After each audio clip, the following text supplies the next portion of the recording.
हिंदी में यूपीएससी की तैयारी से संबंधित प्रोग्राम्स को देखने के लिए सब्सक्राइब करें स्टडी IQ IAS हिंदी। स्वागत करता हूं आपके अपने channel study IQ IAS Hindi पर। दोस्तों, आज मैं एक बहुत ही महत्वपूर्ण मुद्दे पर आपसे चर्चा करने जा रहा हूं और वो जो मुद्दा है वो है सिंधु घाटी सभ्यता की लिपि को लेकर के। ये बात हम सब लोग जानते हैं कि सिंधु घाटी सभ्यता की लिपि अभी तक पढ़ी नहीं जा सकी है, लेकिन इतना कन्फर्म है कि वो लोग अपनी लिपि का विकास कर चुके थे। उनकी अपनी एक भाषा थी, अपनी एक लिपि थी, यानी कि वो लोग साक्षर थे। और इसी वजह से सिंधु घाटी सभ्यता के लोगों को हम एक सभ्यता कहते हैं, जिन्होंने बाकायदा एक नगरी सभ्यता का विकास किया था। और इसको लेकर के आपको एक बहुत बड़ी खुशखबरी है कि अभी हाल ही में इसको लेकर के एक बहुत बड़ा प्रयास होने वाला है।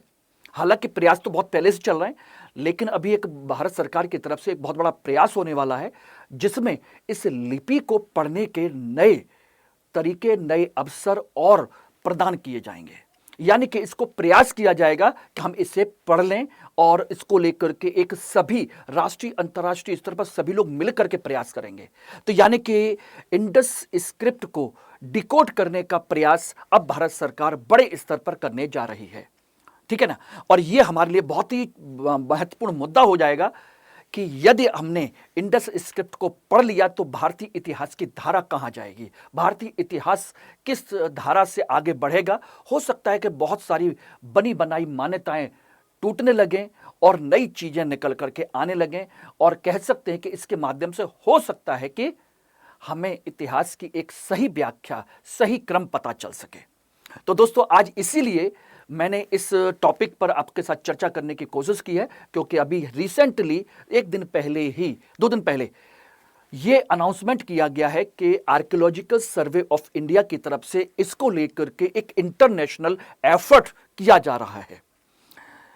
और इस पर हम लोग चर्चा भी करेंगे कि आखिर हम हड़प्पा लिपि को क्यों नहीं पढ़ पाए, हम समझने में सक्षम क्यों नहीं हो पाए। तो इसके सभी पहलुओं की चर्चा करेंगे। तो इसलिए सभी लोग जल्दी से जल्दी क्लास को ज्वाइन करें, और आज की क्लास बहुत इंपॉर्टेंट है। और आप सभी लोगों का मैं पुनः मनोज कुमार आप लोगों का स्वागत करता हूं कि आप इस लेक्चर को पढ़ें, समझें और इतिहास को समझने की कोशिश करें, ठीक है ना। चलिए इस सेशन को हम लोग स्टार्ट करते हैं। और बहुत ही इंपॉर्टेंट है आपके यूपीएससी प्री के लिए भी, मेंस के लिए भी, और आपके हिस्ट्री ऑप्शनल के लिए भी बहुत इंपॉर्टेंट टॉपिक है ये दोस्तों, ठीक है ना। तो सबसे पहले तो मैं आप लोगों को बता देना चाह रहा हूं कि स्टडी IQ IAS ने आपके लिए प्रतिज्ञा बैच 2026-2027 जीएस का P2I बैच आप लोगों के लिए लॉन्च कर दिया है आज से, यानी कि 23 तारीख से सुबह 8 बजे, जिसका ओरिएंटेशन मैंने लिया हुआ है, ठीक है ना। जस्ट ओरिएंटेशन हुआ है। तो आप अभी तुरंत इस बैच को MK लाइव कोड के माध्यम से 28,999 रुपए में इसको ज्वाइन कर सकते हैं। इतनी फीस है। MK लाइव कोड के माध्यम से ये डिस्काउंटेड फीस आपको मिल जाएगी, और इसमें सभी चीजें आप लोगों को मिलेंगी जिसकी आपको जरूरत है, यानी कि फाउंडेशन क्लास, मटेरियल, ठीक है ना, test series, personal guidance, mentorship plus scholarship भी। ये सब कुछ आपको इसमें मिल जाएगा। आपको कहीं भटकने की जरूरत नहीं पड़ेगी। और डुअल गाइडेंस, डुअल मेंटरशिप आपको मिलेगी। एक फैकल्टी की और एक पर्सनल मेंटर भी आपको मिलेगा। टेस्ट सीरीज भी मिलेगी। प्री और मेंस का रेजिडेंशियल प्रोग्राम भी मिलेगा। दोनों चीजें इसमें इंक्लूड है। तो जल्दी कीजिए, इस बैच को ज्वाइन कीजिए। और आप चाहते हैं कि मेरी गाइडेंस में रह करके तैयारी करें तो डेफिनेटली MK लाइव कोड लगा करके फटाफट बैच को ज्वाइन कर लीजिए, ठीक है ना। देखिए, सबसे पहली बात तो यह है कि आखिर इसे चर्चा में क्यों आया इंडस स्क्रिप्ट को लेकर के। तो अभी रिसेंटली 20 से लेकर के 22 अगस्त तक, यानी कि 3 दिन का archaeological survey of India ASI ने अनाउंस किया है संस्कृति मंत्रालय के सहयोग से कि 3 दिवसीय अंतर्राष्ट्रीय सम्मेलन का आयोजन किया जाएगा, ठीक है ना। ASI to host 3-day international conclave in August to decoding Indus Valley script, यानी कि सिंधु घाटी सभ्यता की जो लिपि है उसको डिकोड करने के लिए 3 दिवसीय अंतर्राष्ट्रीय सम्मेलन का आयोजन किया जाएगा। और यह सम्मेलन कहां होगा? Deendayal Upadhyaya institute of archaeology, Greater Noida में। तो इस बात को ध्यान रखिएगा। अब यहीं से मुद्दा आया कि आखिर इससे हमें क्या लाभ मिल सकते हैं, ठीक है ना, और क्या लाभ नहीं मिल सकते हैं, इसको हम अब तक क्यों नहीं डिकोड कर पाए, इसको लेकर के किस किस ने प्रयास किए हैं। तो मैं ये सभी मुद्दे इसमें चर्चा करूंगा। यानी कि पहला मुद्दा तो मैंने ये चर्चा में क्यों है, इस टॉपिक को लेकर के हम लोग बात कर रहे हैं। इतिहास में यही एक करंट का टॉपिक होता है। इसी तरीके से कहते हैं ना कि इतिहास स्टैटिकल सब्जेक्ट है, बिल्कुल स्टैटिकल है, लेकिन उसमें भी करंट की चीजें आ सकती हैं, और वही मैं पढ़ाने की कोशिश कर रहा हूं। और यूपीएससी इसी तरह के टॉपिक को लगातार अब पूछ रहा है, क्योंकि जो ऑलरेडी किताबों में है वो कई बार पूछ चुका है, और यूपीएससी बार बार बहुत ज्यादा रिपीटेटिव क्वेश्चंस नहीं पूछता है, ठीक है ना। तो इसलिए आपको नई चीजें जाननी चाहिए और समझना चाहिए, और साथ के साथ अपनी भारतीय इतिहास और संस्कृति की परंपरा की गहराइयों को भी हमको जानना चाहिए, ठीक है ना। ध्यान रखिएगा, तभी आप औरों से 2 कदम आगे निकल सकते हो, एक्स्ट्रा चीजें जान सकते हो, ठीक है ना। चलिए इसको स्टार्ट करते हैं। अब इस कॉन्क्लेव का सबसे बड़ा उद्देश्य क्या होगा? देखिए, मैं इस चीज को आप लोग अच्छे से जानते हैं कि मैं कभी भी पीपीटी के थ्रू पढ़ाना पसंद नहीं करता। उसके पीछे रीजन है कि उसमें एक्सप्लेनेशन और बहुत सारी चीजें लगता है कि बस इसको रीड कर रहे हैं। लेकिन मैंने पिछले कुछ समय से ये महसूस किया है कि मुझे आप लोगों को बेहतरीन कंटेंट देना है, और कंटेंट ऐसा जो आपके लिए काम आ सके, पीपीटी के थ्रू काम आ सके, तो आपको अच्छा खासा एक नोट्स बन जाए। दैट्स वाई मैंने अपनी सारी चीज़ें इसमें लिख करके उतनी चीज़ें जितनी ज़रूरत है वो आपको दे रहा हूँ, और ज़्यादा से ज़्यादा मैं समझाने की कोशिश कर रहा हूँ, जिससे कि आपको समझ में भी आ जाए और कंटेंट भी मिल जाए। पता चला कि मैं यहाँ लिख रहा हूँ और उतना कंटेंट लिख नहीं पाए और समय ज़्यादा जा रहा है, तो समय को बचाते हुए, आपको कंटेंट देते हुए और एक्सप्लेनेशन आपके साथ में करते हुए, इसीलिए मैंने ये सारी चीज़ें, मैं ये पैटर्न मैंने फॉलो किया है, ठीक है ना। तो इस सम्मेलन का उद्देश्य है कि इससे डिकोडिंग को लेकर के चल रहे विभिन्न शोधों को एक प्लेटफॉर्म मिल जाएगा, यानी कि एक इंटरनेशनल प्लेटफॉर्म, जहां पर राष्ट्रीय अंतर्राष्ट्रीय स्तर के सभी शोधकर्ता एक साथ बैठेंगे, चर्चा करेंगे, उस पर प्रयास करेंगे, एक दूसरे के किए जा रहे प्रयासों को एक दूसरे को दिखाने की कोशिश करेंगे, सबमिट करेंगे, सारी चीजें होंगी। चाहे वो प्रयास सांख्यिकीय दृष्टिकोण से हो, यानी कि स्टैटिकल पॉइंट ऑफ व्यू से हो, या भाषा के आधार पर हो, या विजुअल यानी लिंग्विस्टिक भी, विजुअल भी, या स्टैटिस्टिकल, किसी भी तरीके के दृष्टिकोण को यहां पर चर्चा की जाएगी, उनका विश्लेषण किया जाएगा, ठीक है ना। यानी कि विभिन्न प्रकार के जो शोधकर्ता हैं, अध्येता हैं, वो विभिन्न प्रकार के तरीकों और निष्कर्षों को प्रस्तुत करेंगे, साझा करेंगे। इससे हमें भविष्य में इस लिपि को समझने में एक सहायता मिलेगी, और ये बहुत जरूरी है। एक इंटरनेशनल एफर्ट बहुत जरूरी है। इससे फायदा क्या होगा, इसका इंपॉर्टेंस क्या है? देखिए, इसकी इंपॉर्टेंस है कि इसके माध्यम से संस्थागत और स्वतंत्र शोधकर्ताओं के बीच विचार विनिमय होगा।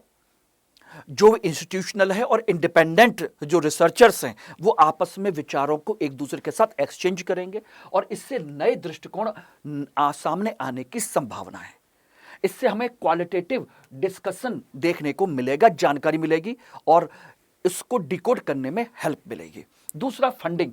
तमिलनाडु के सीएम द्वारा अभी हाल ही में $1 मिलियन की घोषणा की गई है, जो कि एक प्रकार का इनके लिए प्रेरणा है। तो इस तरह के संवाद के लिए उन्होंने $1 करोड़, $1 मिलियन की घोषणा भी की है, ठीक है ना। और भविष्य के लिए इस सम्मेलन की आगे की दिशा संभावित सहयोग क्षेत्रों और शोध प्रश्नों की रूपरेखा तैयार करेगी। यानी इससे भविष्य में और क्या क्या हो सकता है, इससे एक नई आउटलाइन तैयार होगी, एक नया डायमेंशन, नई अप्रोच हमको मिल सकती है, नए एफर्ट्स को जन्म देगी। That's why it's a need, इसलिए चर्चा में आया भी है। अब बात करते हैं कि हड़प्पा की लिपि क्या है, उसके बारे में थोड़ी जानने की कोशिश करते हैं। देखिए, ये तो हम अच्छे से जानते हैं कि सिंधु घाटी सभ्यता, जिसे हम सिंधु घाटी सभ्यता या हड़प्पा सभ्यता या सिंधु सरस्वती सभ्यता भी कहते हैं, और ये 3 देशों में फैली हुई है, अफगानिस्तान, पाकिस्तान और भारत, सभी जगह पर फैली हुई है। और ये भारत की सबसे प्राचीन नगरीय सभ्यता है।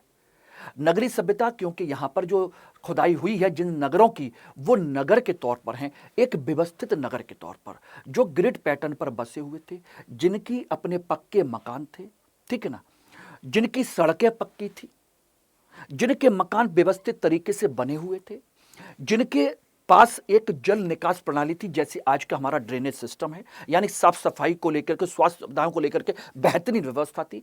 और सबसे बड़ी चीज, वो सभ्य थे, यानी एजुकेटेड भी थे, यानी कि उन्हें लिखने पढ़ने की समझ थी, और उनके अवशेष हमको मिले हैं।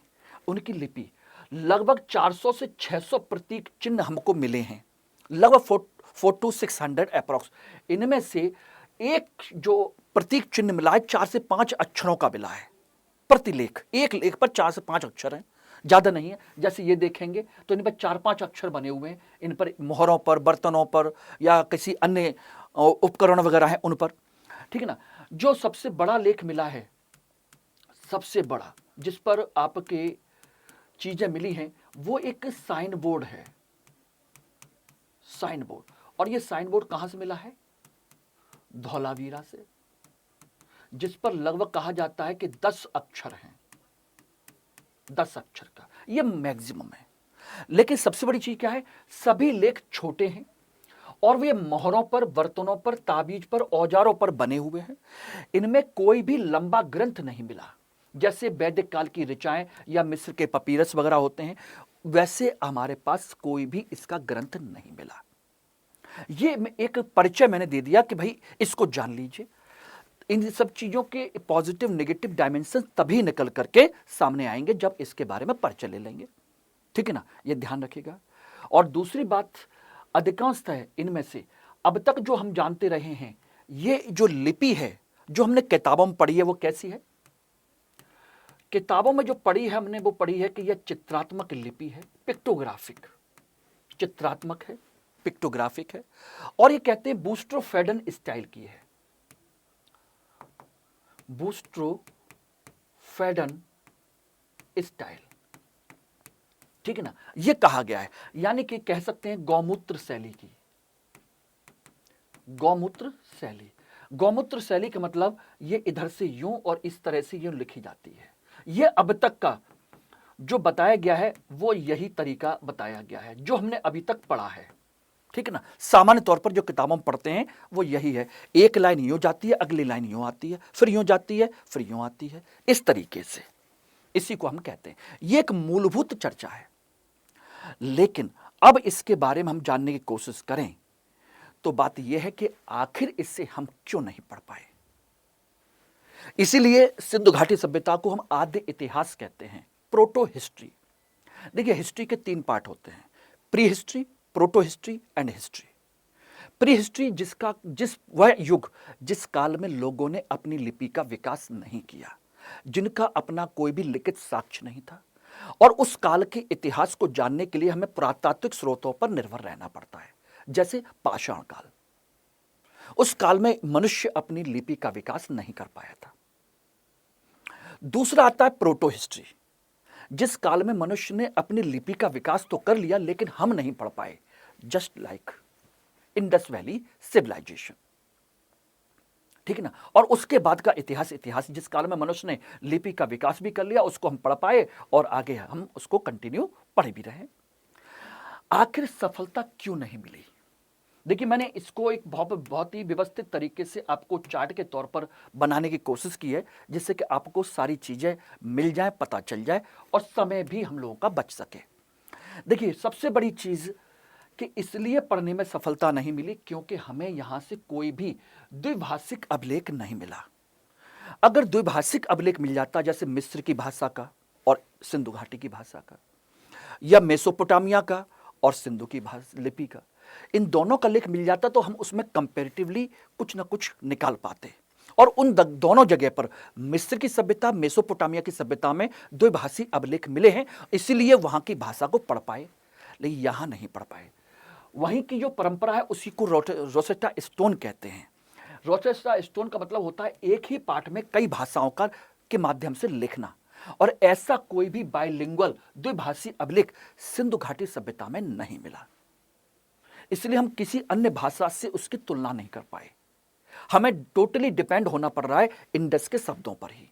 दूसरा, छोटे छोटे लेख मिले हैं, यानी कुल मिलाकर के 400 से 600 शब्द मिले हैं, अक्षर मिले हैं, चिन्ह मिले हैं, और इनमें से 3 से लेकर के 5 चिन्ह वाले, 4 से लेकर के 6 चिन्ह वाले, मैक्सिमम इतने आर्टिकल वाले वो अक्षर वाले जो हैं, वो चिन्ह वाले लेख हैं। अब उसमें उसकी वजह से कोई भी व्याकरणिक पैटर्न हमको पता ही नहीं चल रहा कि भाई इसकी व्याकरण क्या हो सकती है, क्या नहीं हो सकती। छोटे छोटे चिन्ह मिले हैं। तीसरा, इसकी समस्या है इसकी प्रतीक या इसकी लिपि को लेकर।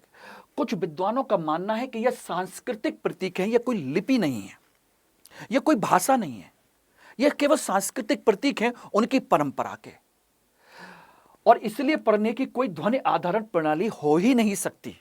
इसका कोई ध्वनि नहीं है, क्योंकि ये उनके कल्चर के प्रतीक चिन्ह है। जैसे हम अपने घर के ऊपर निशान बना लेते हैं, ध्वनि नहीं हो सकती।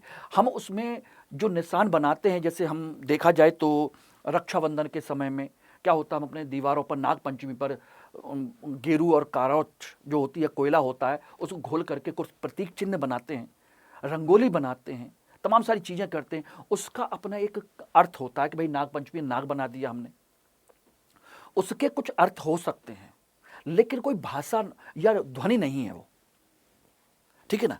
तो इनका कहना है कि ये ऐसे कोई ध्वनिक चिन्ह नहीं है। यानी कि एक समस्या और भी है कि भाषा इसकी अज्ञात है। यानी सिंधु लिपि किसी प्राचीन भाषा, proto Tamil, proto Dravid, proto Munda, इनमें से कोई भी हो सकती है। यानी कि द्रविड़, तमिल या मुंडा भाषा का भी प्राचीन रूप हो सकती है, और वो सब विलुप्त हो चुका है, वो सब अब विलुप्त हो चुका है, और उसे समझना अब और कठिन है। लेखन की दिशा भी अस्थिर है, जो मैंने कहा था बूस्टो-फैडन स्टाइल। अधिकांश लेख दाएं से बाएं लिखे गए हैं, कुछ उल्टे भी मिले हैं, इसलिए उसका कोई स्थायी नियम नहीं है, जो मैंने अभी आपको बताया। मैक्सिमम ऐसे मिले हैं, ऐसे, लेकिन कुछ ऐसे भी मिले हैं, इस तरीके से भी मिले हैं। मैक्सिमम ऐसे हैं और कुछ आपके ऐसे भी हैं, उल्टी तरफ भी हैं। तो दोनों तरफ से हमें कुछ कुछ मिले हैं, इसलिए इसका कोई स्थायी नियम नहीं है। फोनोग्राफ या ऑडियोग्राफ, ये भी कुछ तो नहीं है। यानी कि यह स्पष्ट नहीं है चुने ये जो चिन्ह हैं ये ध्वनि दर्शाते हैं या कोई विचार बताते हैं, इनकी कोई ध्वनि है या कोई विचार है। दीज आर द 6 पॉइंट्स जिनकी बेहाब पर हम कहते हैं कि इस वजह से हम इसको रीड नहीं कर पाए, या कह सकते हैं these are the 6 basic problems. अब आराम से आप लिख सकते हो। इंडस वैली सिविलाइजेशन को लेकर के मेंस में क्वेश्चन बन सकता है। आखिर वो उन कारणों की विवेचना कीजिए जिसकी वजह से हम सिंधु घाटी सभ्यता को नहीं पढ़ पाए, सिंधु घाटी सभ्यता की लिपि को नहीं पढ़ पाए, या सिंधु घाटी सभ्यता की लिपि को पढ़ने में क्या क्या समस्याएं हमारे सामने आई हैं, स्पष्ट कीजिए। तो आपको क्लियर हो गया। अगर प्री एग्जाम में भी क्वेश्चन पूछा जाए कि इसकी क्या क्या समस्या है, इनमें से 4 दे दिया जाए तो भी आप कर सकते हैं। अब तक क्या क्या प्रयास किए गए हैं, यह भी हमें बहुत जानना है। भाई ये भी तो जाने कि आखिर इसको पढ़ने के क्या क्या प्रयास किए गए हैं, किस तरीके से प्रयास किए गए हैं, यह भी हमें जानना चाहिए। तो सबसे बड़ी चीज है कि प्रयास को लेकर के राष्ट्रीय और अंतर्राष्ट्रीय स्तर पर बहुत सारे विद्वान हैं जिन्होंने इनको लेकर के प्रयास किए हैं। जैसे आपके बेहता मुखोपाध्याय भारतीय हैं, स्ट्रक्चर और व्यावसायिक दृष्टिकोण से इन्होंने बताने की कोशिश की है। भरत राव हैं, यज्ञदेवम, क्रिप्टोग्राफिक दृष्टिकोण से इन्होंने अपनी कोशिश की है। अंतर्राष्ट्रीय स्तर पर सबसे महत्वपूर्ण है अस्को पारपोला, फिनलैंड की बहुत बड़े आर्कियोलॉजिस्ट, हिस्टोरियन कह लीजिए। यूरी नोरोजोव, इराथम महादेवन, ये सब आपके बाहर के हैं, और इन्होंने द्रविड़ियन भाषा के आधार पर चिन्ह पहचानने की कोशिश की है। और आंकिक विश्लेषण भी हैं, आपके राजीव राय जैसे लोग हैं, ठीक है ना। आंकिक विश्लेषण, एन गेम प्रोग्रामिंग, एआई कहते हैं, एआई के माध्यम से आधुनिक तकनीक में कुछ करने की कोशिश की है। सीक्वेंस की दिशा, संकेतों के क्रमिक नियम या संकेत लिपि भाषा में संरचना के तत्व खोजने में प्रोफेसर रोआ और उनके सहयोगियों द्वारा किया गया है, ठीक है ना। ये कुछ एफर्ट हैं, लेकिन इनके अंदर भी मैं थोड़ा सा और क्रिस्टल क्लियर करने की कोशिश करूं तो आपको बता देता हूं कि कौन कौन लोग हैं जिन्होंने प्रॉपर तरीके से एफर्ट किया है और क्या एफर्ट किया है और उसके रिजल्ट क्या है। तो थोड़ा सा उन व्यक्तियों के बारे में थोड़ा डिटेल में भी जानने की कोशिश करते हैं, इससे आपकी समझ और बेहतर विकसित होगी, और बेहतर। देखिए, ये रहे आपके सामने, इनमें चर्चा मैं करना चाह रहा हूं। देखिए, अलेक्जेंडर कनिंघम, ये तो आप जानते हैं आर्कियोलॉजिकल सर्वे ऑफ इंडिया के हेड हुआ करते थे, ब्रिटिश नागरिक हैं। इन्होंने चिन्हों की गिनती की, पहली बार इंडस स्क्रिप्ट में मिले हुए चिन्हों की गिनती की, और इन्होंने इंडस सिविलाइजेशन को खोजने में बहुत बड़ा प्रयास किया था। यानी कि ये वो व्यक्ति हैं जिन्होंने सबसे पहले लिपि पर ध्यान दिया कि भाई यहां की अपनी कोई लिपि हो सकती है, उन चिन्हों को गिना। दूसरे एसआर राव, जिनके बारे में हम जानते हैं कई सारी महत्वपूर्ण साइटों की खोज की, गुजरात की, महाराष्ट्र, गुजरात वगैरह की कई सारी महत्वपूर्ण साइट जो हैं इंडस सिविलाइजेशन की, उनको खोजा। और इन्होंने सिंधु लिपि को कहा कि यह प्रारंभिक ब्राह्मी लिपि है। ये उन्होंने इस आधार पर उन्होंने डिस्कस करने का प्रयास किया, उस पर रिसर्च करने का प्रयास किया कि यह इनिशियल या प्री ब्राह्मी स्क्रिप्ट का पार्ट हो सकती है। और इन्होंने पढ़ने का दावा किया, लेकिन इसको मान्यता नहीं मिली। ठीक है ना, इन्होंने कहा कि मैंने पढ़ लिया है, लेकिन इसको किसी ने रिकॉग्नाइज नहीं किया। दूसरे इरावथम महादेवन, ये भी भारत के हैं। इन्होंने द्रविड़ भाषा के आधार पर विश्लेषण किया कि यह जो सिविलाइजेशन है यह द्रविड़ियन भाषा पर आधारित है, यानी कि यह लिपि द्रविड़ भाषाओं से जुड़ी हो सकती है, यह इन्होंने बताया। अस्को पारपोला, ये फिनलैंड की है, बहुत बड़ी विद्वान है। इन्होंने भी द्रविड़ियन भाषा के आधार पर ही विश्लेषण करने की कोशिश की, और इन्होंने बताया कि मछली जिसका अर्थ होता है मीन, जिस पर इसके प्रतीक चिन्ह मिले हैं, अगर मैं आपको दिखाऊं तो आप देख सकते हैं, यहां पर आप देखेंगे तो कई सारे प्रतीक चिन्ह मिल रहे हों, दिखाई दे रहे होंगे। तो उनमें मछली वगैरह भी बनी हुई हैं, कई सारे ऊपर शायद छुप गया है इसकी वजह से। तो यहां पर कई सारे प्रतीक चिन्ह हैं ये इनके। तो इनके आधार पर, जैसे ये हम कह सकते हैं ये इस तरह की चीजें, तो इनके उन्होंने अर्थ बताने की कोशिश की। और मछली का जो अर्थ बताया उन्होंने, वो ध्यान रखिएगा, मछली का अर्थ उन्होंने कहा मीन, मीन मीन्स तारा, तारा मतलब समय। इस तरीके से उन्होंने इसको लिंक करने की कोशिश की, यानी कि मछली का मतलब समय की गणना से तो नहीं है कहीं, ये उनका है, यानी कि एक नक्षत्र का पर्याय हो सकता है। यानी कि इन्होंने कहा कि कुछ प्रतीक चिन्ह हो सकते हैं जो समय को दर्शाने वाले प्रतीक चिन्ह हो सकते हैं। ठीक है ना। इन्होंने यह भी कहा कि कुछ जो प्रतीक चिन्ह हैं वह ध्वनि आधारित भी हो सकते हैं, यानी कि अक्षरों के अर्थ के आधार पर भी हो सकते हैं, यह भी उन्होंने कहा। लेकिन यह उन्होंने जरूर कहा कि यह वैदिक काल से पहले की है, ठीक है ना, और द्रविड़ियन भाषा से संबंधित हो सकती है। ठीक, यानी कि इन्होंने जो योग मुद्रा, देवी पूजा इत्यादि के जो संदर्भ निकाले वो द्रविड़ संस्कृति से जोड़ते हुए इन्होंने निकाले हैं। ठीक है ना, ध्यान रखिएगा, तो मैं इस पर चर्चा करूंगा। दूसरा आपका यूरी कोनरोजोव हैं, रूस के हैं। इन्होंने लोगोस्लेविक मॉडल, लोगोस्लेविक मॉडल का मतलब होता है ध्वनि आधारित, फोनेटिक आधार पर इन्होंने बताने की कोशिश की। मिस्र की तरह यह ध्वन्यात्मक प्रतीक हैं, यह उन्होंने बताया। राजेश राव, इनको ध्यान रखिएगा, राजेश राव अमेरिका के रहने वाले, भारत के नहीं है, नाम भारतीय है, लेकिन अंतर्राष्ट्रीय स्तर पर दो ये लोग जो हैं इन्होंने बड़े प्रयास किए, Rajesh Rao and Asko Parpola, Finland के। इन्होंने स्टैटिस्टिकल और एआई मॉडल, यानी कि आधुनिक जो टेक्नोलॉजी है, आर्टिफिशियल इंटेलिजेंस है, उसके आधार पर इनका मॉडल बनाने की कोशिश की, और इन्होंने लिपि में भाषा जैसी संरचनाएं पाई कि ये जो लिखा हुआ है इसमें लिपि जैसी, भाषा जैसे कुछ शब्द हैं, ये भी इन्होंने बताई। उसके अलावा बसंत सिंधे हैं और अन्य लोग हैं। इन्होंने पुरातात्विक प्रमाणों के साथ साथ ग्राफिक विश्लेषण भी किया और लिपि का सांस्कृतिक महत्व पर बल दिया, लेकिन पढ़ने में ये असमर्थ रहे। बोले कि सांस्कृतिक महत्व तो है, लेकिन अर्थ क्या है ये नहीं बता पाए। अब इनमें से मैं दो लोगों के बारे में विशेष तौर पर थोड़ी सी चर्चा करूंगा, जिनको आप लोग देख सकते हैं और उनके बारे में जानना भी चाहिए। जैसे मैंने अभी कहा, एक अस्को पारपोला, और दूसरे राजेश राव। इनके बारे में थोड़ी सी हमको जान लेना चाहिए।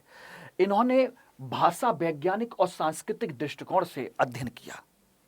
इन्होंने गणितीय और कंप्यूटेशनल यानी कि एआई मॉडल पर विश्लेषण करने की कोशिश की है। इन्होंने द्रविड़ भाषा और प्रतीकों का सांस्कृतिक अर्थ निकाला और इन्होंने सांख्यिकीय पैटर्न का विश्लेषण किया, यह आधार पर निकाला। इनका लक्ष्य था लिपि को पढ़ना और इन्होंने काफी हद तक पढ़ने में काफी हद तक जानकारी हासिल की, बताया भी, लेकिन इनका उद्देश्य था लिपि के स्वरूप को समझना। दोनों में अंतर है, ठीक है ना। इन्होंने कुछ चिन्हों के संभावित अर्थ बताए, जैसे मीन, मछली, संभावित अर्थ बताए, लेकिन इन्होंने दिखाया कि लिपि में अपने आप में एक संरचना है। इन्होंने अर्थ नहीं बताया, लिपि में संरचना बताई कि हां भाषा है इसके अंदर। यानी कि इनकी आलोचना की जाती है कि इन्होंने केवल सांस्कृतिक अनुमान ज्यादा लगाया, स्पष्ट प्रमाण इन्होंने नहीं दिया कि हम कैसे कहें कि मछली का मतलब समय ही है, तारा ही है, नक्षत्र ही है इसका अर्थ। इसका कोई प्रमाण नहीं है, यह उन्होंने बता दिया। इन्होंने अनुमान लगाया और इन्होंने अर्थ नहीं बताया, बस कहा कि इसमें एक पैटर्न हो सकता है। अब आप समझ गए होंगे कि क्यों यह समस्या बनी हुई है अभी तक कि हम इंडस सिविलाइजेशन को की स्क्रिप्ट को हम डिकोड नहीं कर पा रहे, क्योंकि सबके अपने अपने पैटर्न है और सबकी अपनी अपनी प्रॉब्लम्स भी हैं। तो मैंने दो लोगों के बारे में विशेष तौर पर आपको मैंने चर्चा की है, ठीक है ना। और इसको लेकर के कौन कौन सी पद्धतियां अपनाई गई हैं अभी तक, तो इन पद्धतियों को आप लोग देख सकते हैं। भाषा वैज्ञानिक, सांख्यिकीय, ग्राफिक और प्रातात्विक, ये सभी प्रकार की अवधारणाएं अपनाई गई हैं। इरावथम पारपोला ने द्रविड़ भाषा से समानता ढूंढने का प्रयास किया भाषा वैज्ञानिक के आधार पर, लेकिन इसमें केवल अनुमान लगाया, व्याकरणिक नियमों और शब्दकोश से इसकी कोई पुष्टि नहीं मिल पाई। सांख्यिकी विश्लेषण एआई मॉडल वाला, राजेश राव का एआई आधारित, लिपि में व्याकरणिक पैटर्न जैसा अनुशासन तो मिला, ठीक है ना, लेकिन इसका कोई अर्थ नहीं निकला।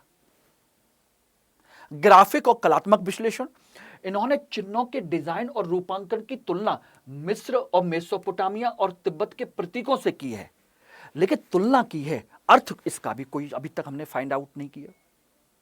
और प्रातात्विक संदर्भ विश्लेषण, चिन्हों का संदर्भित प्रयोग किया, बताया कि इन चिन्हों का प्रयोग व्यापारिक, धार्मिक, सांस्कृतिक वस्तुओं से जोड़ने का प्रयास किया है कि भाई ये चिन्ह हैं, ये इनके व्यापारिक, धार्मिक, सांस्कृतिक गतिविधियों से जुड़े हुए चिन्ह हैं, ये इन्होंने बताने की कोशिश की है।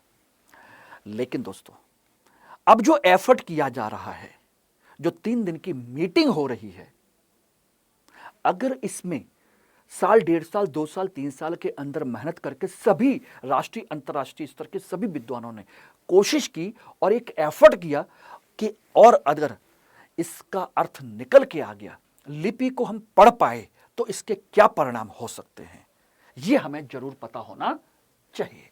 इसीलिए मैंने इनको यहां पर दिखाने की कोशिश की है कि इसके ऐतिहासिक दृष्टिकोण से क्या लाभ हो सकते हैं।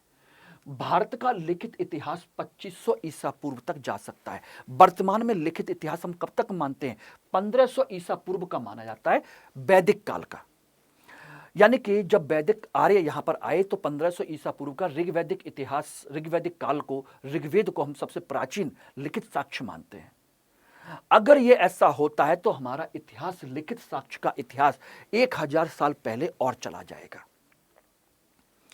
सभ्यता की आत्म पहचान हो पाएगी कि हम सिंधु को नगर योजना व्यापार वाली सभ्यता के रूप में तो जानते हैं, यदि लिपि पढ़ी जाए तो इसका धार्मिक, सामाजिक, वैचारिक पक्ष भी सामने आ सकता है कि भाई इनकी धार्मिक, सामाजिक और वैचारिक जो पक्ष है, ये क्या सोचते थे, इनकी परंपराएं क्या थी और क्यों थी, उनकी सही जानकारी मिल जाएगी कि आखिर वो कैसे करते थे, किस तरीके से करते थे, क्यों करते थे, यानी कि उनके सभी पहलुओं की जानकारी, उनके विचार भी सामने निकल करके आ सकते हैं।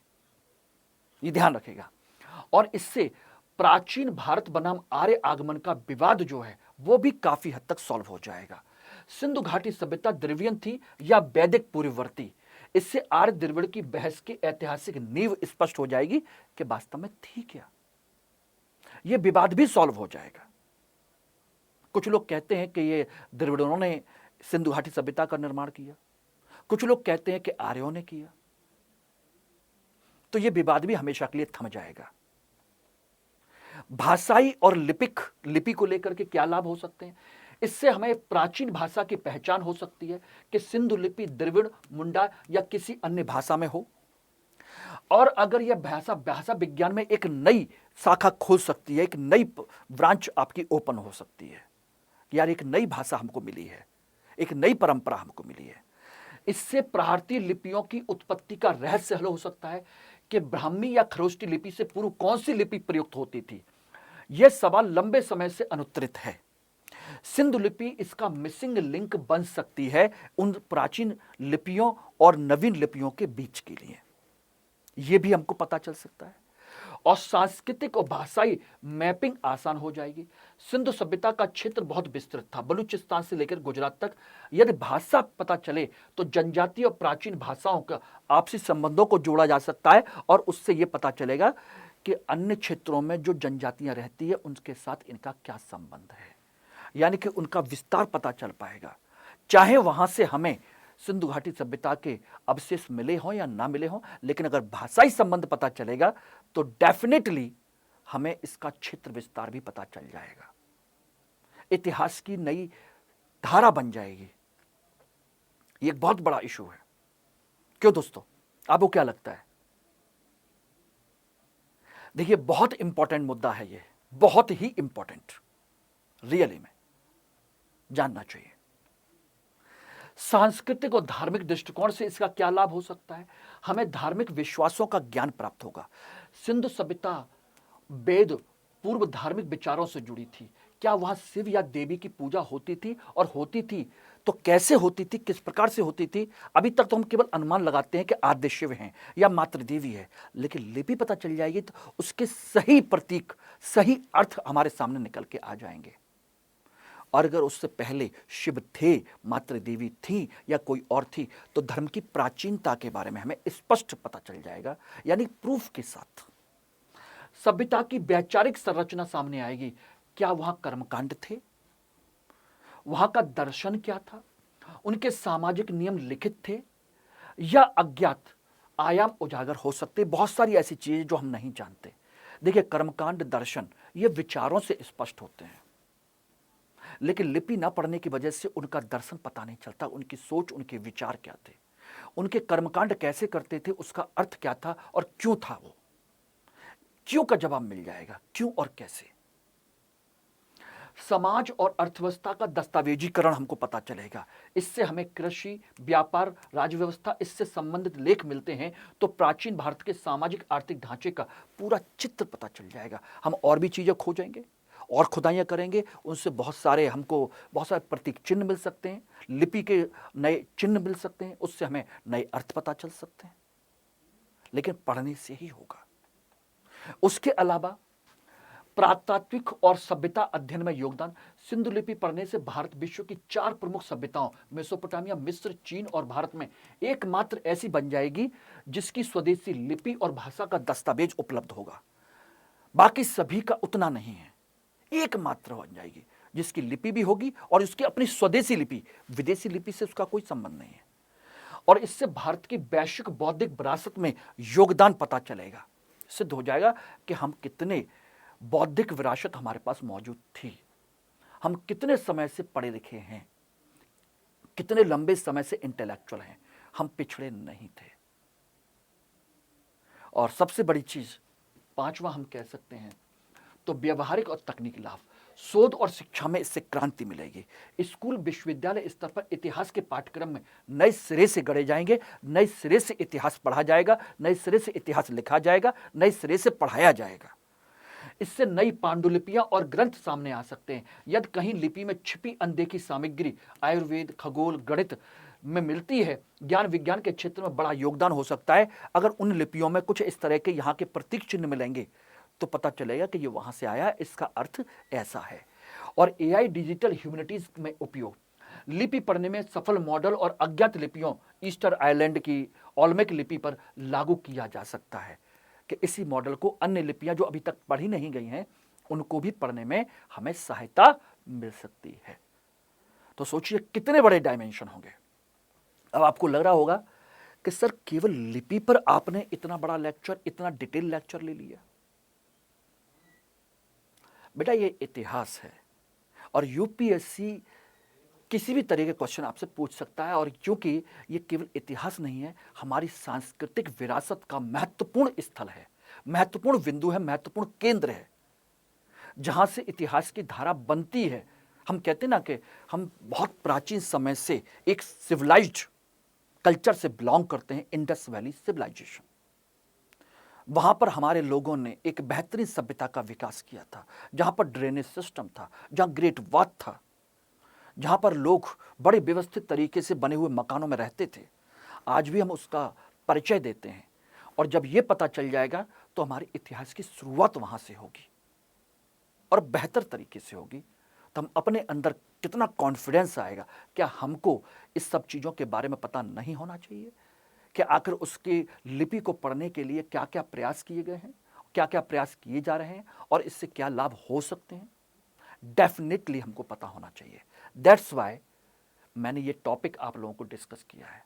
और ऊपर वाले से दुआ कीजिए जब आप प्री या मेंस एग्जाम देने जाए और यहां से एक क्वेश्चन बन जाए, बस।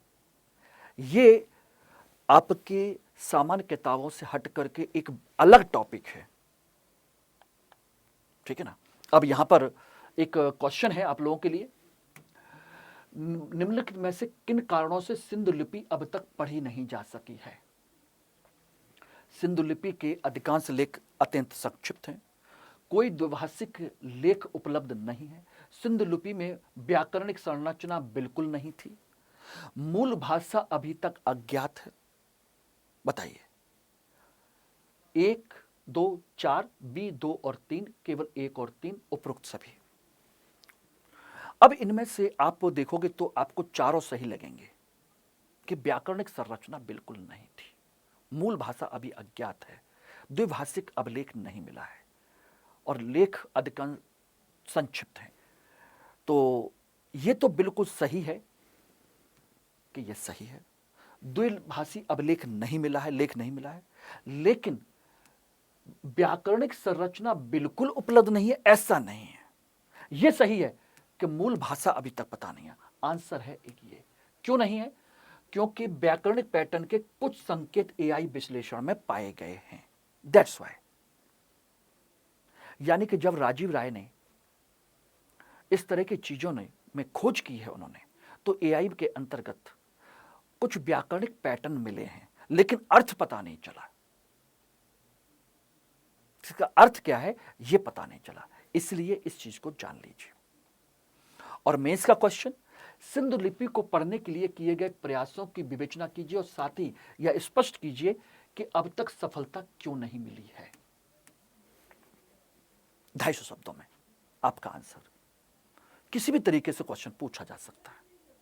उम्मीद है कि आपको यह सेशन समझ में आया होगा और अगर इसी तरीके से इसी पैटर्न पर आप जानना चाहते हैं कि नंबर 300 प्लस कैसे आ सकते हैं, तो इतिहास ही है आपको हिंदी भाषा में भी और मेरे साथ रह करके इजीली 300 प्लस नंबर आपको मिल सकते हैं। अगर इसी तरह के क्वेश्चंस मिलते हैं, इसी तरह की चीज़ें मिलती हैं और इसी तरीके से आप पढ़ करके लिख करके आ सकते हैं, तो डेफिनेटली इतिहास आपको 300 प्लस नंबर देगा। जब मैंने इसी तरीके से पढ़ा था तो उस समय 365 मार्क्स थे मेरे आउट ऑफ 600। पहले 600 नंबर का पेपर होता था, लगभग 61%। क्या अब आपको मैं दिलवा नहीं सकता? बिल्कुल डेफिनेटली दिलवा सकता हूं। तो आप मेरे साथ 2026-27 के प्रतिज्ञा बैच में जुड़िए और 1 जुलाई से यह बैच स्टार्ट हो रहा है। तो अपनी सीट को रिजर्व कीजिए। दोपहर में 1 बजे से क्लास होगी डेली, ठीक है ना। और इसमें डिस्काउंट चाहिए तो एम के लाइव कोड लगाइए और बैच अभी आपको 14,999 रुपए में मिल जाएगा। तो इसको जल्दी कीजिए, इसमें आपको सभी चीजें मिलेंगी, सभी चीजें, यानी कि रेगुलर क्लास, प्रीवियस ईयर के क्वेश्चंस, ठीक है ना, model answers, model questions, daily answer writing, test series, important material और रेगुलर मटेरियल, सभी तरह का सब कुछ। और इसमें आपको पढ़ने के लिए कुछ एक्स्ट्रा एफर्ट नहीं करना, कोई बड़ी किताबें नहीं पढ़नी, उसके लिए मैं हूं। ठीक है ना, उसके लिए मैं हूं। इसके लिए टेंशन लेने की बिल्कुल भी जरूरत नहीं है। इजीली 300 प्लस नंबर आएंगे, मेरे साथ जुड़िए और सिलेक्शन लीजिए। और बिना 300 प्लस नंबर के आप प्रॉपर आईएएस तो नहीं बन सकते, क्योंकि जीएस आपको उतने अच्छे नंबर नहीं दे पाता। ये बात आप अच्छे से जानते हैं कि एवरेज टॉपर्स के भी 40% नंबर आते हैं जीएस में, 40% से ऊपर नहीं निकल पाते। यानी कि 1000 नंबर में से 400 नंबर औसतन नहीं आ पाते टॉपर के। लेकिन यहां पर 300 प्लस आउट ऑफ 500, 1000 में से 400 और यहां 500 में से 300। रैंक कौन दिलवाएगा? ये प्रॉपर आईएएस कौन दिलवाएगा? ये। और इतिहास एक ऐसा विषय जो आपको बहुत सिंपल तरीके से पढ़ने में आता है। इसकी अपनी कोई भाषा नहीं है, अपना कोई शब्दकोश नहीं है, और बहुत ही सिंपल तरीके कहानी के तौर पर इसको पढ़ते हैं, अपनी भाषा में लिख करके आ सकते हैं। बस जुड़िए और सिलेक्शन लीजिए। अगर कोई भी डाउट, कोई भी प्रॉब्लम होती है तो आप मेरे साथ यहां पर कनेक्ट रह सकते हैं। टेलीग्राम, व्हाट्सएप नंबर और मेरा मेल आईडी, ठीक है ना। और MK लाइव कोड का इस्तेमाल जरूर कीजिएगा डिस्काउंट के लिए। और ये मेरा टेलीग्राम का लिंक है जिसके थ्रू आप मुझसे जुड़ सकते हैं और इस क्लास की PPT भी वहां से कलेक्ट कर सकते हैं। Thank you very much. Hindi में यूपीएससी की तैयारी से संबंधित प्रोग्राम्स को देखने के लिए सब्सक्राइब करें स्टडी IQ IAS हिंदी।